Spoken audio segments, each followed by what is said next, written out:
টানা বৃষ্টিতে জলঢাকা নদীর বাঁধ ভেঙে ভয়াবহ বিপর্যয়ের মুখে ধূপগুড়ি ব্লকের দক্ষিণ আলতা গ্রাম ভাটিয়াপাড়া। জল ঢুকেছে গ্রামে, প্লাবিত বিস্তীর্ণ এলাকা। সময় কলকাতার পক্ষ থেকে এর আগেও বারবার তুলে ধরা হয়েছিল এলাকায় স্থায়ী বাঁধ নির্মাণের দাবি। সেই খবর সম্প্রচারের জেরে বাঁধ নির্মাণের কাজ শুরু হলেও এখনো পর্যন্ত সম্পূর্ণ হয়নি কাজ। এবার বন্যায় বিপর্যস্ত উত্তরবঙ্গ, আর এসবের মাঝেই নদীর বাঁধ ভেঙে ভয়াবহ বিপর্যয়ের মুখে গোটা গ্রাম। রবিবার রাতটা কোনো রকমে কাটালেও সোমবার সকাল থেকেই শুরু থাকা খাওয়ার হাহাকার। গুরুত্বপূর্ণ নথি থেকে শুরু করে বাড়িতে রাখা কাপড়, খাদ্য সামগ্রী সমস্ত কিছুই হারিয়ে গিয়েছে। তবে এই পরিস্থিতিতেও প্রশাসনিক আধিকারিকরা গ্রামে এসে পৌঁছননি বলেই অভিযোগ তুলছেন গ্রামবাসীরা। খাদ্য পানীয় জলের দাবিতে হাহাকার গোটা গ্রামে। গোটা উত্তরবঙ্গ বিপর্যস্ত, আর সেই অবস্থাতে জলঢাকা অর্থাৎ যে খবর সময় কলকাতার পর্দায় একাধিকবার তুলে ধরেছিলাম, এই মুহূর্তে দাঁড়িয়ে রয়েছি একেবারে ইরিগেশন বাঁধে, যেই বাঁধ ভেঙে কিন্তু কার্যত বিপর্যস্ত অবস্থায় রয়েছে। এবং এই গোটা গ্রামের মানুষ, এই পিছনের ছবিটা দেখলেই বোঝা যাচ্ছে যে এত মানুষ তারা এখানে দাঁড়িয়ে রয়েছে এবং তাদের প্রত্যেকের মুখেই এই মুহূর্তে কিন্তু একটা আতঙ্কের ছবি ভাসা পাচ্ছে। পাশাপাশি তাদের যে গুরুত্বপূর্ণ নথিপত্র থেকে শুরু করে পোশাক, মহিলারা এমনও ভয়ঙ্কর অভিযোগ করছে যে মহিলাদেরকে এক কাপড়ে বসবাস করতে হচ্ছে, এক কাপড়ে থাকতে হচ্ছে। গতকাল থেকে আজ পর্যন্ত সামান্য শুকনো খাবার ছাড়া এখনো পর্যন্ত জোটনি তাদের কাছে কোনো খাবার।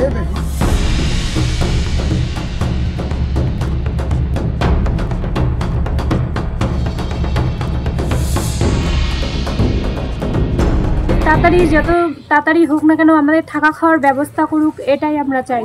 তো অনেকে নাই, হারিয়ে গেছে, এরকমই অবস্থা। এখন পর্যন্ত আমরা যে পরিস্থিতিতে আছি, একটা তিরপাল পর্যন্ত পাই নাই, সরকারি কোনো সুযোগ সুবিধাই আমরা পাই নাই। কালকে আমাদের ফাড়াছিড়ে তিরপালের মধ্যে বাচ্চা কাচ্চা নিয়ে আসি বাঁধের মধ্যে।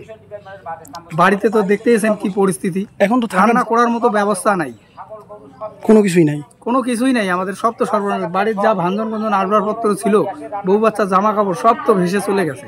একটা করে পরনে যা ছিল তাই আমরা নিয়ে আসি। প্রশাসনের কাছে আমাদের একটাই দাবি, যত দ্রুত যাতে আমাদের বউ বাচ্চা নিয়ে থাকা খাওয়ার ব্যবস্থা করে দেয়, যাতে তিরপাল হাবি জাবি আমাদেরকে দেয়, বাচ্চা কাচ্চা নিয়ে থাকতে পারি।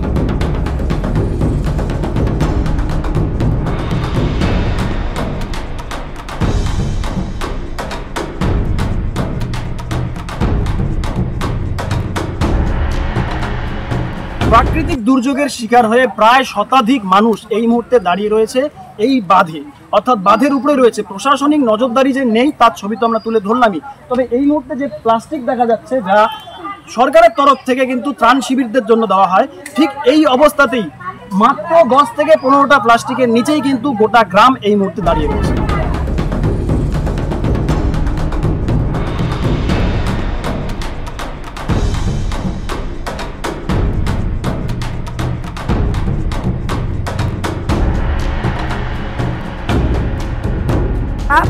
আমাদের যে গরু বাছুর আছে সম্পূর্ণ নিয়ে আমরা যে নতুন বান্ধে যে আসি, প্লাস্টিক কালকে চাইছি, প্লাস্টিকও একটা দেয় নাই। বাড়িতেও জল ঢুকছে, বাড়িতে পলি দিয়ে বোঝাই। এখন আমরা কি করি? কালকে তো খিচুড়ি খাইছি, আজকে যে খামো তার মতো তো কোনো না, খালি মুড়ি দিছে ওই তাই খাইছি। ওই যে নদীর পারে পারবান দিতে হবে 1 নম্বর, আর 2 নম্বর হচ্ছে টিয়ারে বাঁধ ইলিগেশন বাঁধ করতে হবে।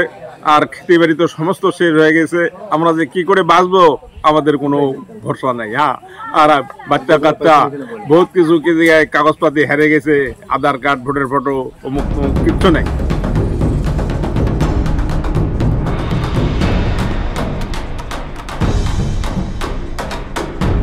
তাদের কাছে কোনো খাবার, প্রশাসনিক কর্মকর্তা থেকে শুরু করে আধিকারিক কারোরই এখনো পর্যন্ত এই গ্রামে পদধূলি পড়েনি। তারা অভিযোগ করছে যে এভাবে বারবার তাদেরকে বঞ্চনার শিকার করা হয়। তারা প্রত্যেকেই কিন্তু একটাই অভিযোগ করছেন যে রাজ্যের মুখ্যমন্ত্রী জেলায় জেলায় ঘুরছেন, বিভিন্ন কর্মকর্তারা বিভিন্ন জায়গায় পরিদর্শন করছেন, কিন্তু তাদের এই জলঢাকা সংলগ্ন যে এলাকা, এখানে কোনো রকম তদারকি নেই, কোনো রকম সুযোগ সুবিধা দেওয়া হয়নি।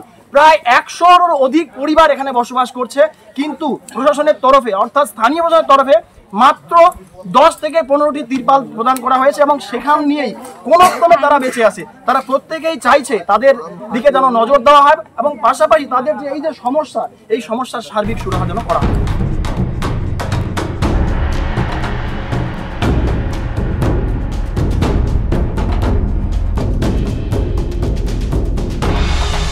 আমাদের স্থানীয় পঞ্চায়েত ছাড়া জেলা প্রশাসন, ব্লক প্রশাসন, এমনকি আমাদের বিধায়ক পর্যন্ত এখানে আসেনি। আমরা খুব মানে ইসেতে মর্মাহত যে ওরা প্রশাসনিকভাবে ভোটের সময় ভোট নেয়, এবার প্রশাসনিকভাবে ওরা আমাদের সেভাবে নজরে রাখে না। এতগুলো পরিবার, শতাধিক পরিবার, কালকে যে বন্যা হয়েছিল আমরা তো ভাবছিলাম সবাই ভেসেই যাব। ধান চাল কাপড় জামা যেগুলো আছে মানে ডকুমেন্টস অধিকাংশই চলে গেছে, আমরা বাঁচাতে পারিনি।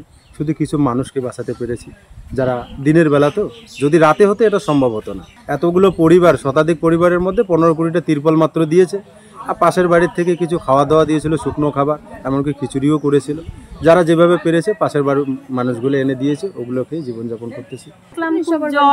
সবার বাড়িতে জল, কেউ জ্বর আছে বললো, সব মানে রাস্তাতে আছে, প্লাস্টিক টানে টানে, তাবু টানে টানে রাস্তাতে আছে সব। মানে আপনারা মেডিসিন প্রোভাইড করছেন? হ্যাঁ।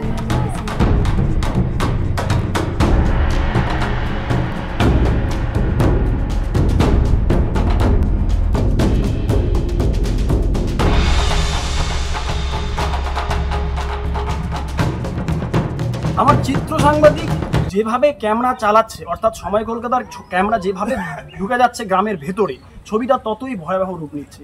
প্রত্যেকের চোখে মেখে শুধুমাত্র কান্নার ছবি ধরা পড়ছে। এই মুহূর্তে যে ছবিটা দেখা যাচ্ছে একেবারে ভয়াবহ একটা ছবি। গামছা পরে আসে রীতিমতো, কারণ পরনের যে কাপড়টুকু সবটাই একেবারে বন্যার জলে ভেসে গিয়েছে। এই মুহূর্তে বাড়িঘরগুলোর যে অবস্থা, রীতিমতো এই বাড়িতেও বসবাস করতো, কিন্তু এই বাড়িঘর একেবারে দুমড়ে মুচড়ে পুরোটাই শেষ।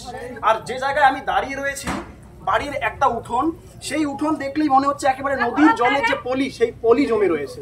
আর গ্রামবাসীরা একদিকে তাদের চোখে একেবারে আতঙ্ক, কান্না, পাশাপাশি তাদের যে অভিযোগ, তাদের এই অভিযোগ আমরা দীর্ঘ কয়েক বছর ধরে সময় কলকাতার পর্দায় তুলে ধরেছিলাম যে তাদের দাবি ছিল স্থায়ী বাঁধ নির্মাণ করার, কিন্তু সেই বাঁধ আজ পর্যন্ত হয়নি। আর যার কারণেই বারবার এভাবেই সমস্যায় পড়তে হচ্ছে জলঢাকা নদী সংলগ্ন এই এলাকার মানুষজনদের।